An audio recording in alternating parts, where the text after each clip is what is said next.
Ayon sa Philippine Constitution, ang pamilya ay isa sa pangunahing antas ng lipunan. Mahalaga na kumpleto ang isang pamilya dahil dito nagsisimulang mahubog ang pagkatao ng isang bata.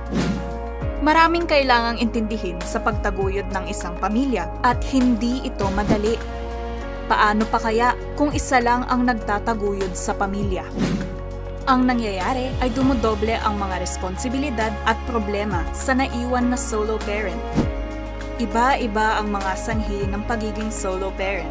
Maaaring sila ay namatayan ng asawa, iniwan ng asawa, nagkasakit ng malubha ang asawa, at iba pa. Ayon sa mga solo parents ng Quezon City, mahirap maging solo parent dahil sa dami ng responsibilidad na kanilang ginagawa para sa kapakanan ng kanilang mga anak. Pero sa kabila ng lahat, nananatili pa rin silang matatag. Kaya karapat-dapat na bigyang tulong ang mga solo parents para maibsan ang bigat na kanilang dinadala.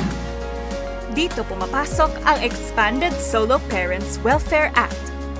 Naglalaman ito ng updated na kwalifikasyon at dagdag benepisyo para sa solo parents.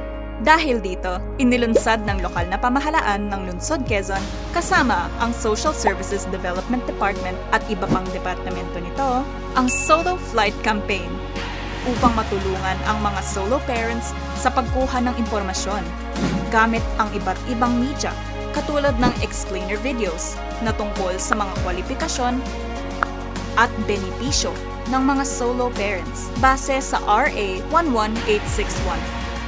Pati na rin kung paano mag-register online ng Solo Parent ID gamit ang QC e-Services website. Ang mga videos na ito ay mapapanood sa Facebook page ng Quezon City Government at sa mga isinasagawang orientations para sa mga solo parents ng Quezon City. Para sa karagdagang impormasyon, bisitahin ang Quezon City Government Facebook page at ang QC e-Services website o gamitin ang mga contacts na ito. Saludo sa inyong solong pagsubok.